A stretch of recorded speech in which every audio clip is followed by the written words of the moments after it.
I am Dr. Carla J. Cook, your global psychologist, visionary of the Heal People movement, and your facilitator of this workshop for this hour. I want to welcome you here. We are talking about position to propel, being emotionally empowered to elevate, execute, and excel. I am super excited that you accepted this invitation to be here. And I have brought my very best to make this workshop informative and transformative. So just get ready, get ready, get ready. You want to go ahead and grab a pen and a journal so that you can take copious notes and, just really stay engaged as we have this conversation. What research shows us is that when you are an active participant in the learning experience, it is enhanced. You are open and receptive to receive, and you'll be better able to apply the information to your life.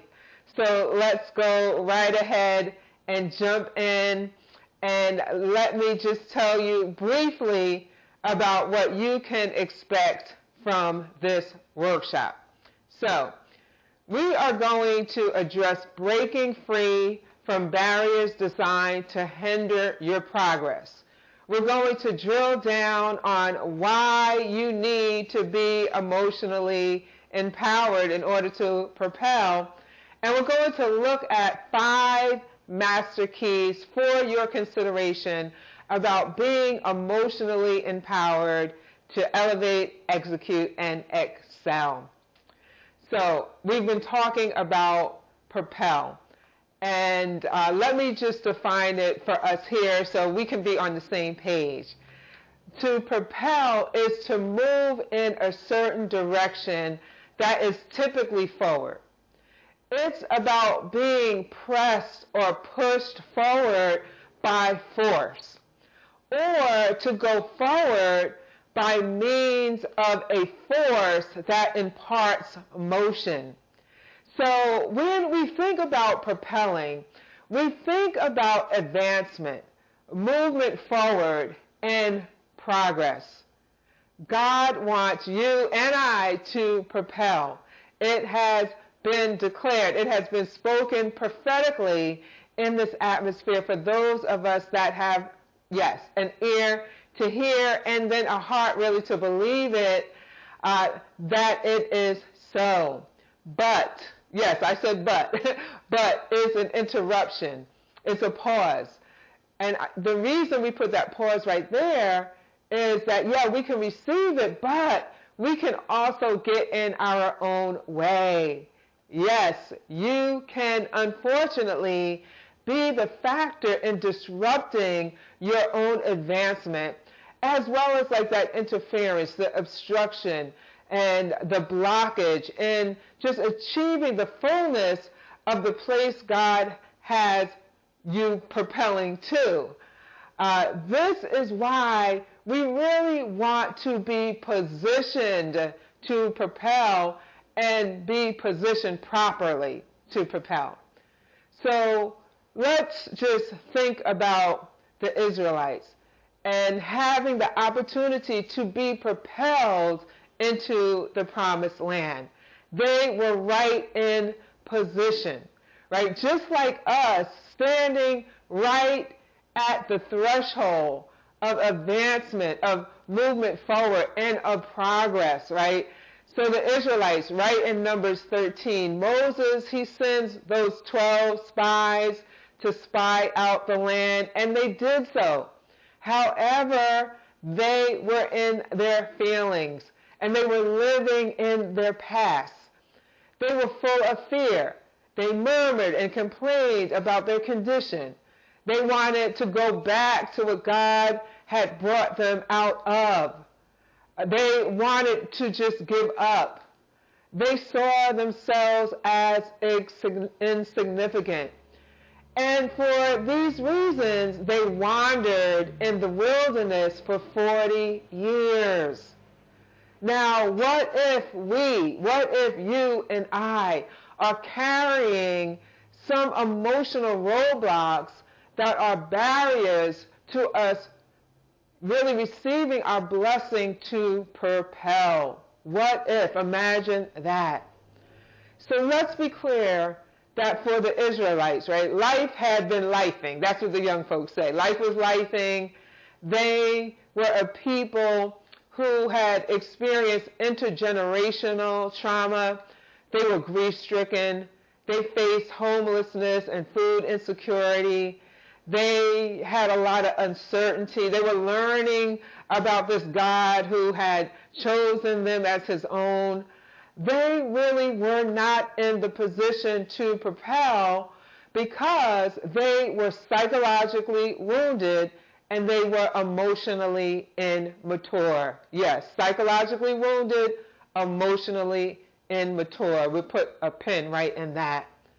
So, woman of God, if we are going to be in the position to propel, we have to grow up spiritually and emotionally. And the two are interconnected. Repeat that after me. Interconnected. They work in tandem. They work together. We cannot suggest that we are fully mature Christians and be emotionally immature, emotionally reactive and touchy and easily offended and standoffish and mean and self-centered. And yes, I know that's none of us here that are watching, but we know individuals like that. And these qualities and these characteristics will not enable us to shift properly into position to propel. And should we come into an opportunity to do that, it will undermine our success. So really what I want to introduce you to is what I call sound soul care. Sound soul care is engaging in practices that promote emotional maturity. Sound soul care. It includes spiritual disciplines and also processes that transform us from the inside out. And when I talk about sound soul care, I stand on the scripture from 3 John 1 and 2. Beloved, I pray that you may prosper in all things and be in health just as your soul prospers.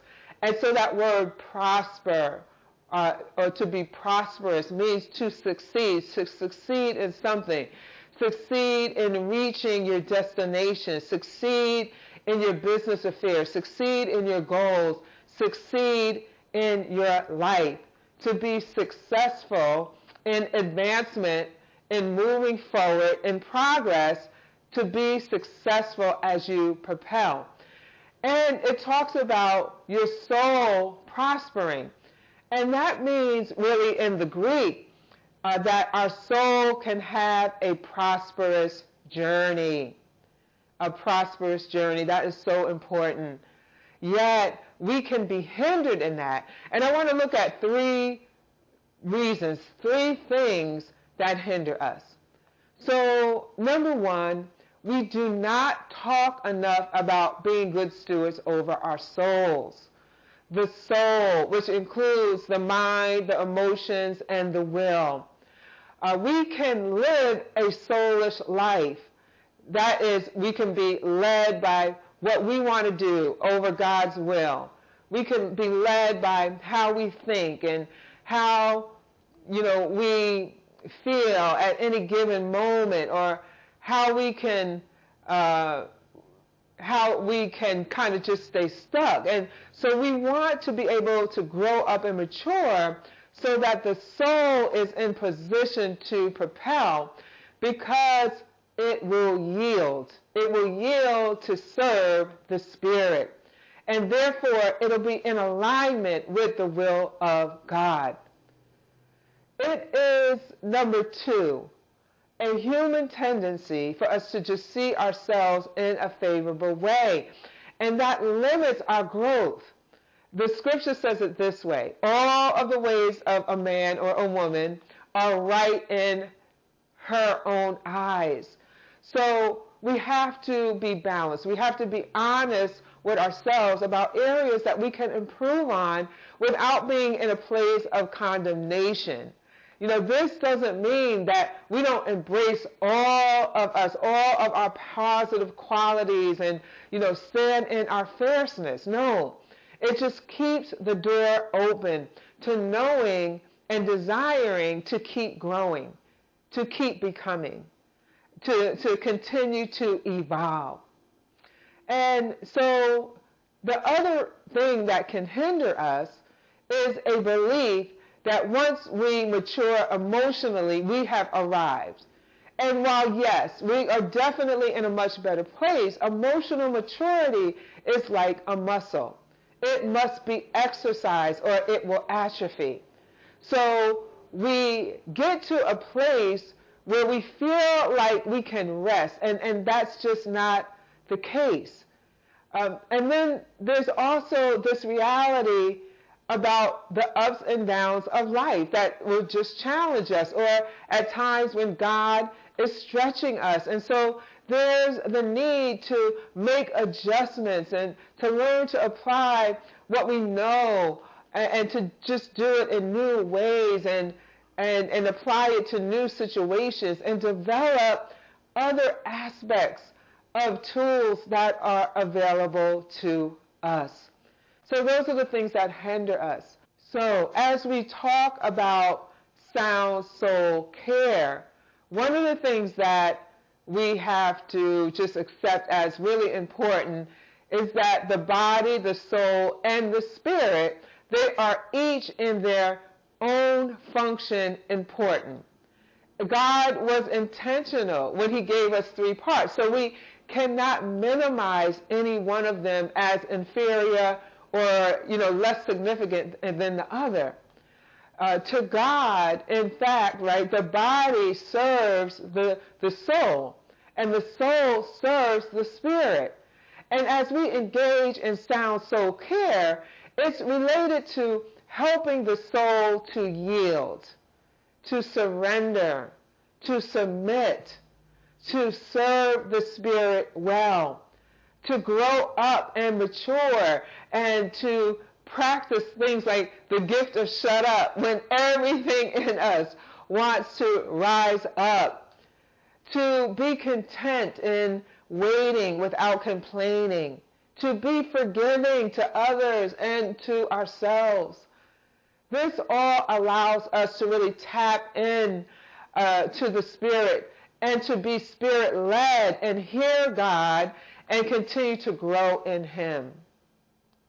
So as I'm talking about this, does this make sense? Just raise your hand. I know we're virtual, but I think I can see. I think I can hear you.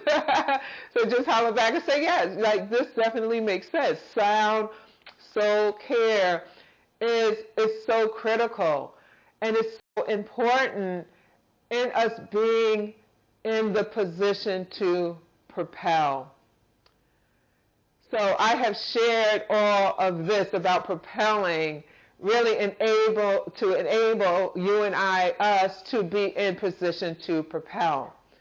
Emotional maturity is your superpower. You need emotional maturity to propel.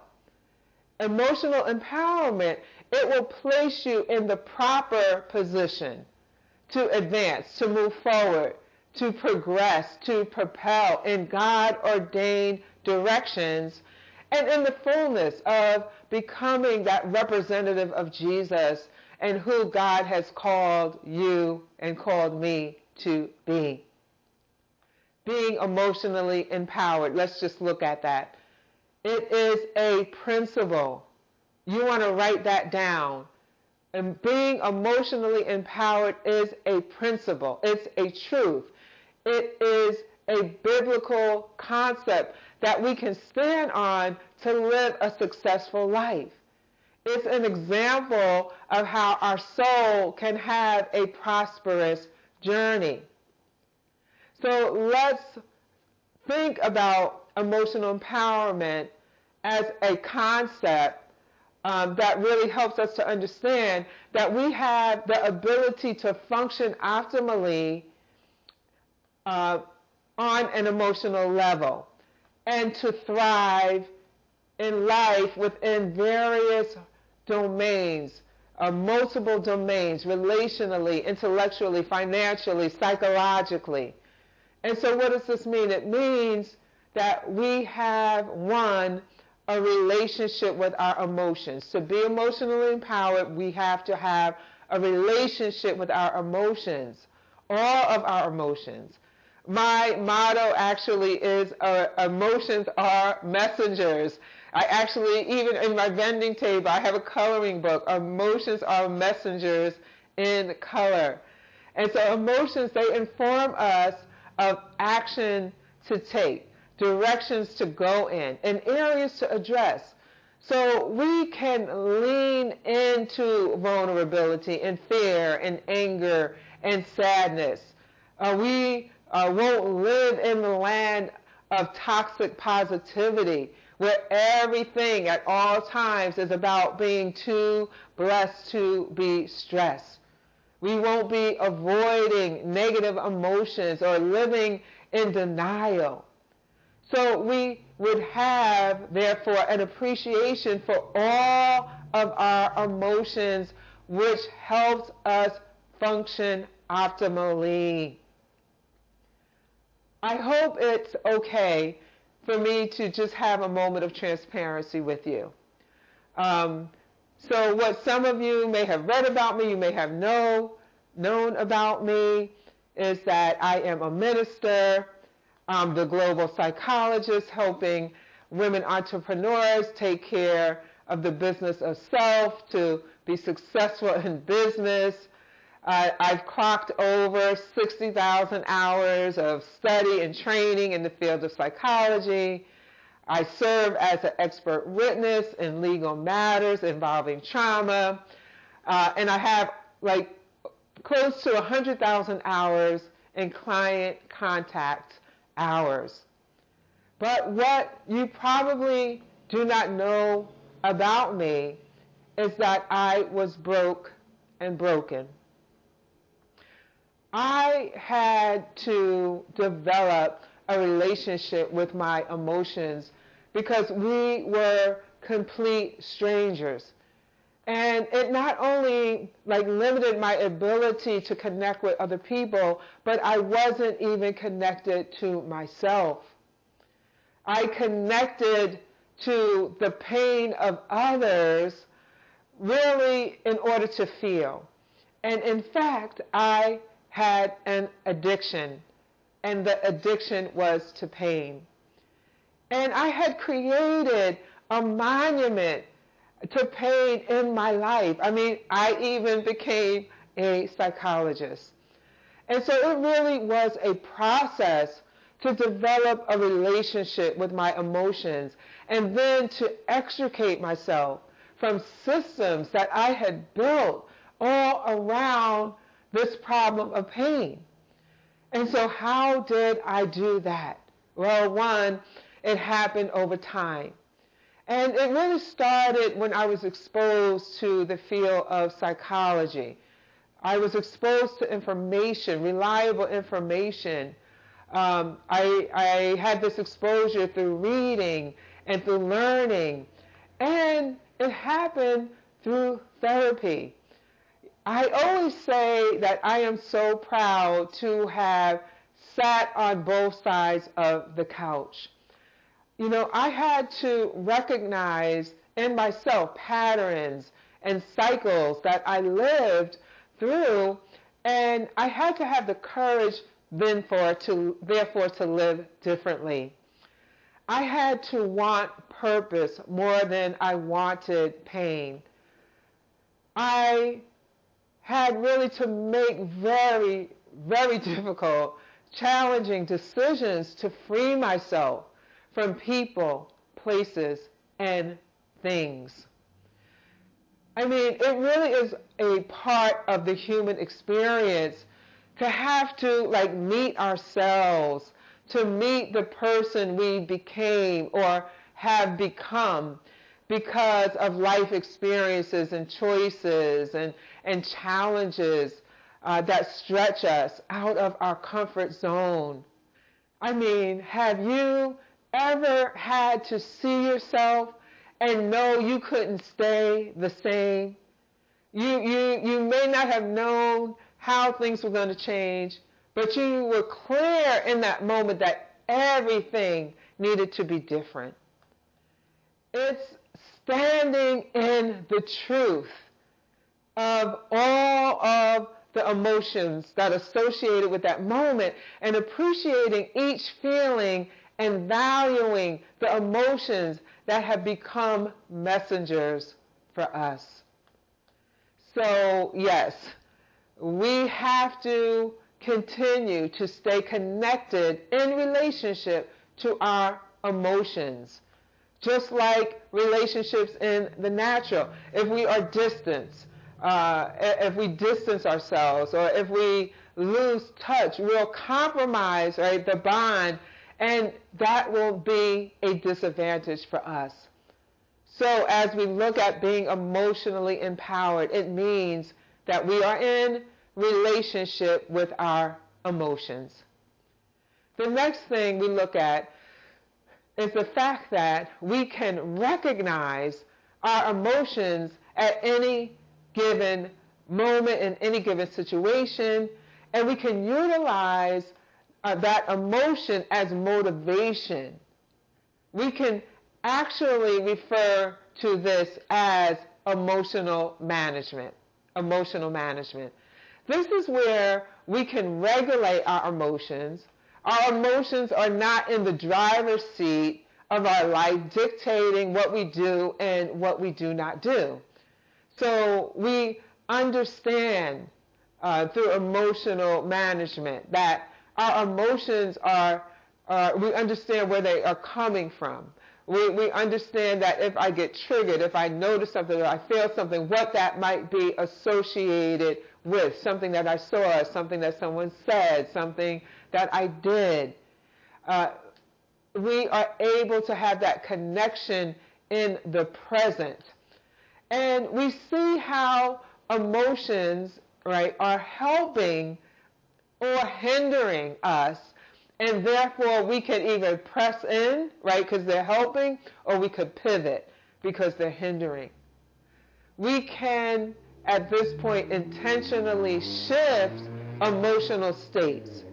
So depending on what we need to do, you know, right now I'm in a place of work, but I have to transition and be in relationship with my partner or with my children, or I have to show up in an organization and be the leader that I'm called to be in that place, but I have the ability to shift. The other thing we think about when we think about emotional empowerment is that we understand that our emotions are significant to living a full existence. We value the integration between faith and mental health. Those of us in the body of Christ, we understand that the interconnectedness of that. And we seek to apply those principles to our own life. So we apply principles like sound soul care, right? We look at being Christ-like is really related to personality development, to our character, to features about who we are, what we look like, how we show up. We understand the importance of hope, because without it, it makes the heart sick. And as we talk about being emotionally empowered, we could really go on and think about being able to accurately identify our strengths and our limitations and use both to our advantage. We could think about being well-rounded and well-grounded. We could think about being or having good self-esteem, self-acceptance, self-agency, self-mastery, self-actualization. Being emotionally empowered is powerful. Emotional empowerment It is vast and it is wide, which really is why it's key and critical to propelling and allowing us to elevate, execute, and excel. It's why it is a superpower. And it's why you must keep exercising the emotional empowerment muscle, really to stay strong in this area. It is not optional. It is the fuel to propel.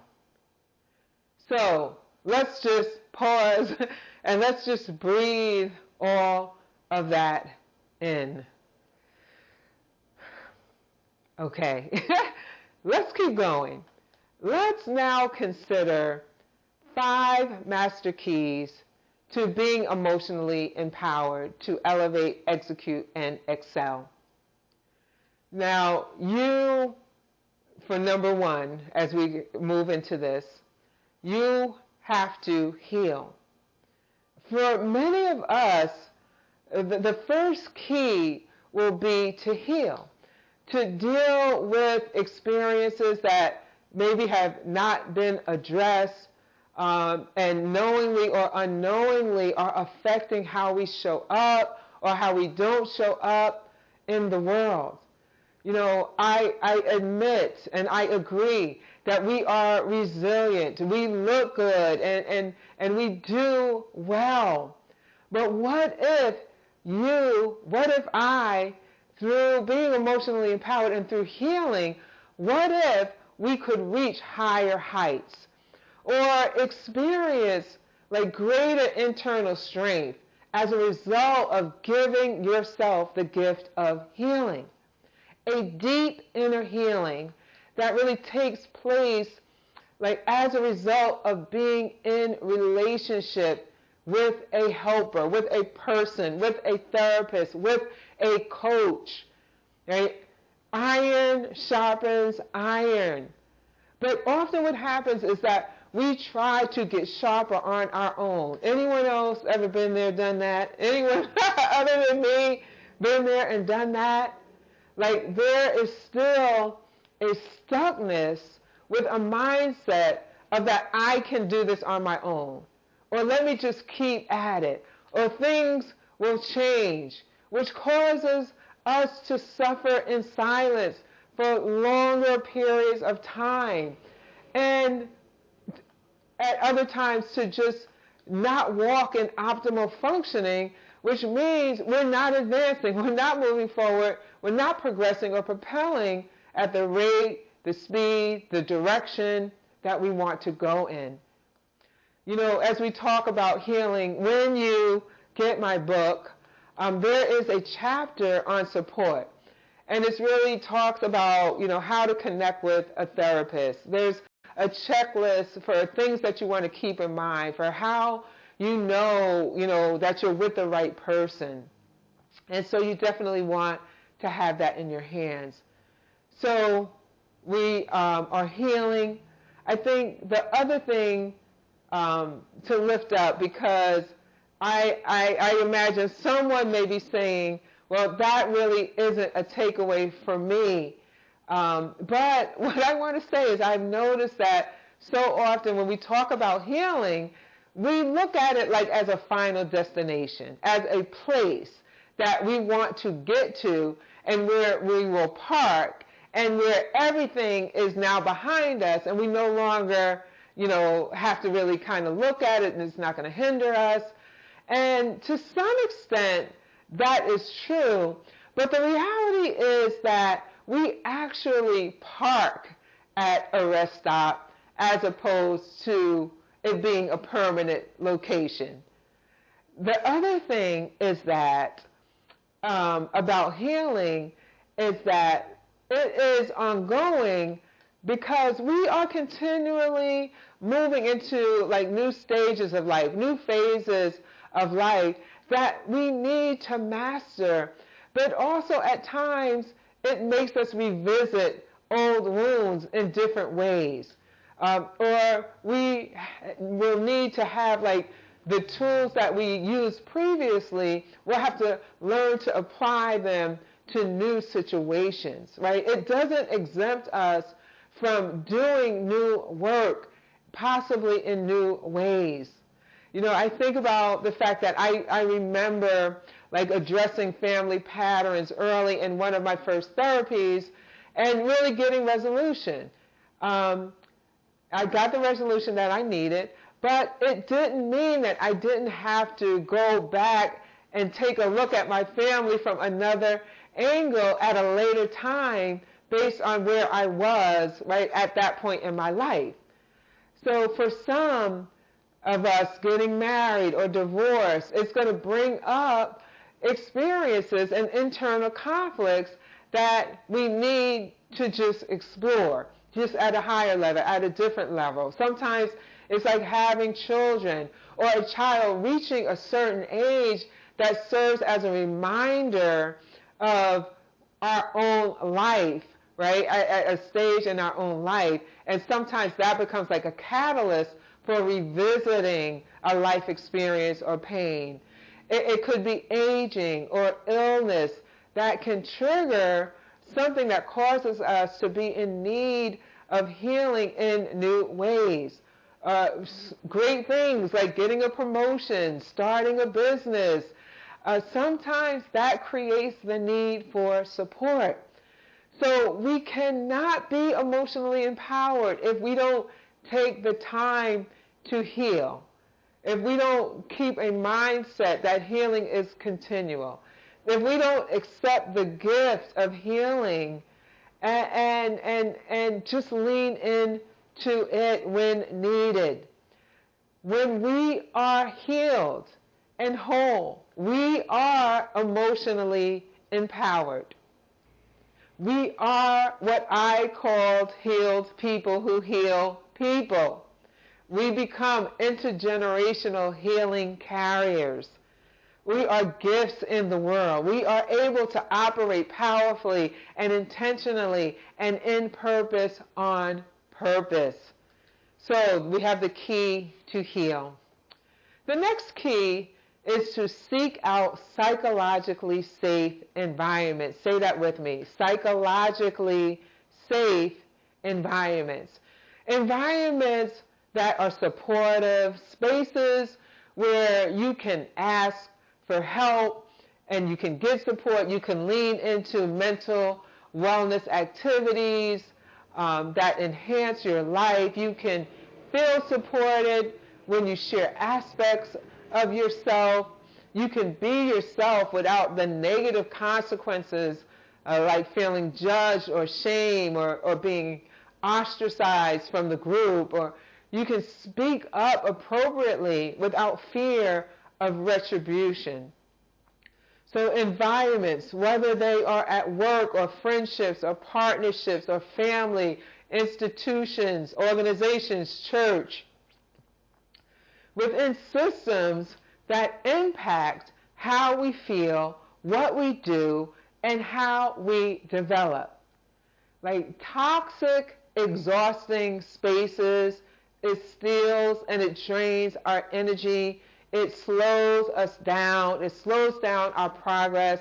It stifles our creativity and our ability to push forward in purpose. Anybody been there in a toxic, draining, psychologically unsafe environment? So it really is important for us to take inventory of our environments.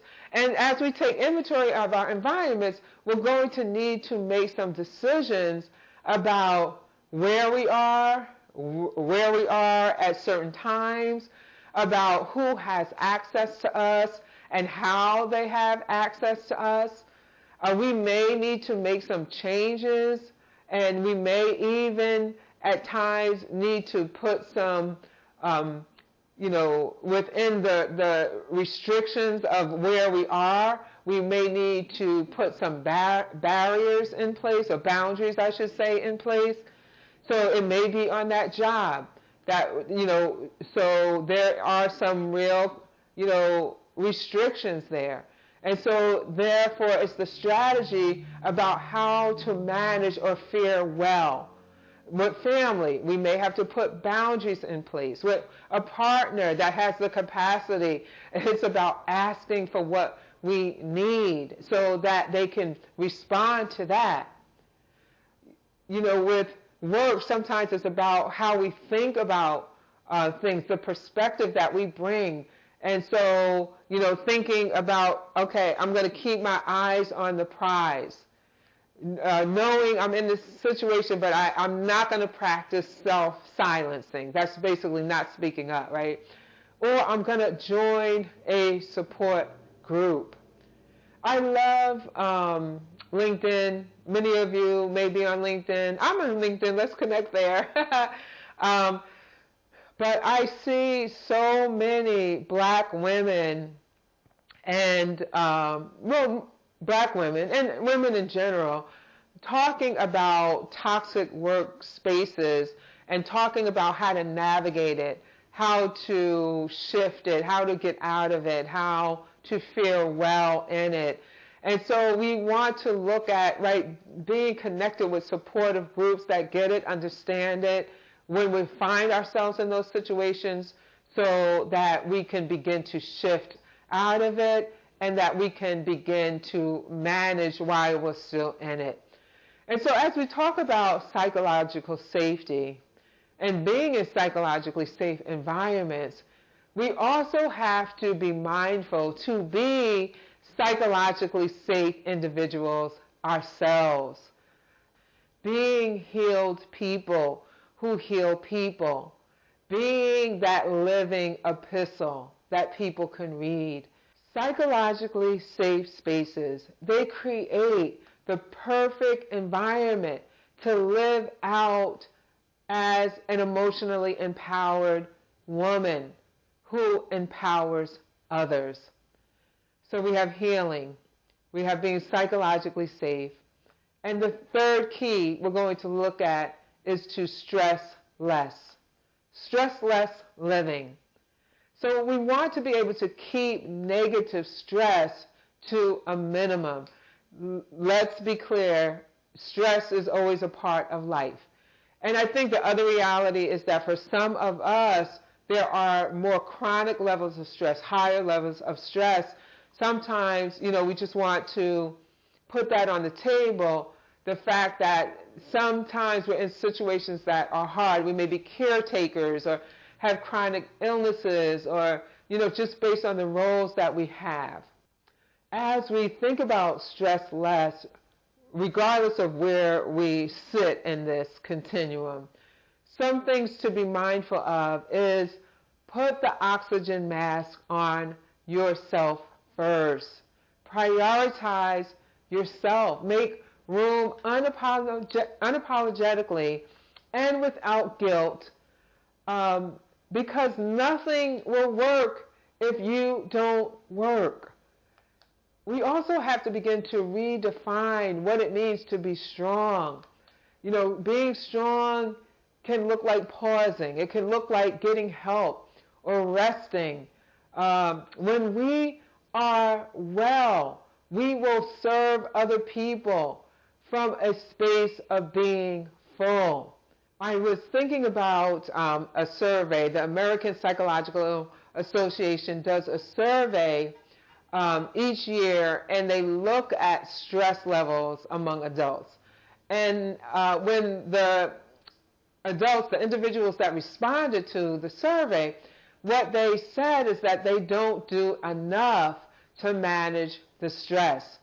And so what happens? Perhaps it is that we know what to do, but we feel like living optimally should come naturally. I hear that a lot, and it's just really not the case. There's things that everyone does to support living optimally. Or the other thing is, some of us maybe can benefit from taking some time to practice or learn, add to what can work for us, because we want to really manage the stress. We want to stress less. The other thing is that we want to be mindful about self-imposed stress. Yes, I said it. Somebody has self-imposed stress. The inability to say no, needing to be needed, so you're available at all times, or having that superwoman syndrome. Let's understand that stress also has benefits. We don't want to, just sideline stress because it does help us to propel. It helps us to meet deadlines, or to live out our passion, or be the change agent in our neighborhood or in our family. So as we think about stress and overwhelm and pushing the emotional envelope off the edge, it's stress management that brings stability. So we've looked at healing, we've looked at psychological safety, we've looked at stress less, and now to really be emotionally empowered, the fourth key we want to take a look at is the fact that your mind matters. I know we know this. I just credit Joyce Myers for introducing the battlefield of the mind to the world. We all get it. When we look at the mind, this is really deep soul work. And there is so much word that we can draw on really from the scriptures. If we think about as a man, as a woman thinketh in her heart, his heart, so is he, so is she. The truth is we will never go beyond what we can imagine or what we can think for ourselves. And the other thing is that we will live within those limitations as well. We talked about the spies that spied out the land the Israelites, and they saw themselves as grasshoppers. They saw themselves as small, as insignificant, and they lived that way. They projected it because they saw themselves as insignificant, as grasshoppers. It said, and they saw us that way as well. There was a transfer of mind that had others begin to see them that way as well. I remember when I was a teenager, I had this poster on my wall, Muhammad Ali quote, "If your mind can conceive it and your heart can believe it, then you can achieve it." I loved that poster, and I looked at it all the time. And I'm sure it helped in a lot of ways. But the truth is, I never went beyond where my mind could take me, and neither have you. And so we want to open our mind, expand our mind, be able to dream, to be able to not live within the limitations. And the Bible is clear that the mind matters. Like scriptures speak to how we can be good stewards of our mind. To not be conformed to this world, but be transformed by the renewing of your mind. And that word renew means to renovate, to make it over. I think about HGTV, how houses you have to go in. Sometimes it's about tearing them down, right? Like they're like, oh no, we have to demolish all of this. We just have to start over. In some instances, it's more of a makeover. But that starting over is kind of like scripture, cast down imaginations and every high thing, right, that exalts itself against the knowledge of God. Bring every thought to the obedience, into captivity to the obedience of Christ. And so we have to challenge thoughts and engage in self-talk. What is it that you are telling yourself? Ask yourself that question. Like, you hold the pen in your hand. You are in charge of the narrative, and you can change the narrative. I think about mindfulness. We hear that a lot. I love mindfulness. I practice mindfulness. But the other thing is, what is your mind full of? Is it full of the Word? You know, what is it that you do first thing in the morning? I think first thing in the morning we want to fill up our mind with, you know, good thoughts, with positive thoughts, with the Word. We want to speak life. We could post this over the bathroom mirror with affirmations or with scriptures. Women of God, what I just want to say is to stay mindful. Keep your mind full. Mind and emotion, it goes hand in hand. Again, they are like this. When you see him, you see her. They're together. They impact each other. And when we have successful thoughts, we will also see that we'll have healthy emotions. As we go into this fifth and this final key, it's about rest.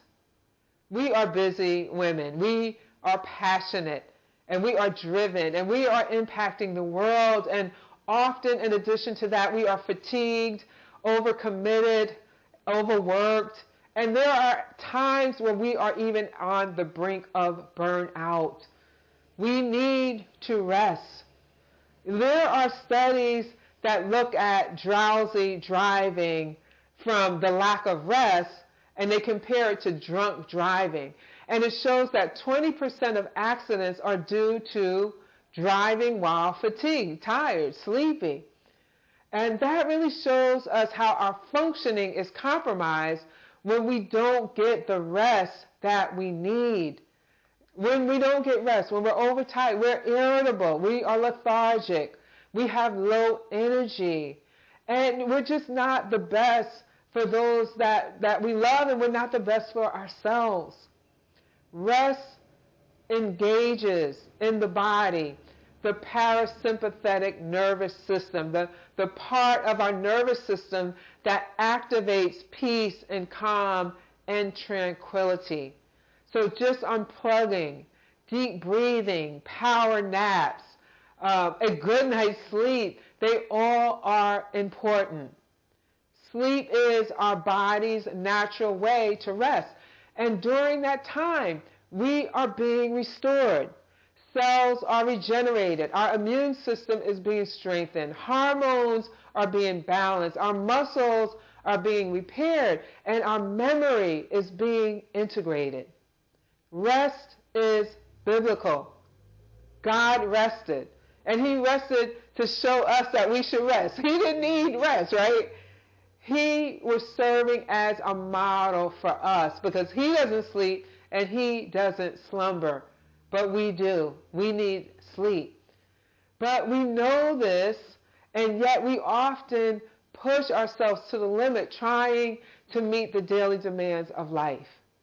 We might feel like everything won't get done, or we're going to drop the ball, or I won't have enough time to complete the task. Yet, if rest is a biblical principle, which it is, that means adding rest to the equation, right? If there's a mathematical equation and we plug in rest, that means that plugging it into the equation means that it will give us the solution to solve the problem.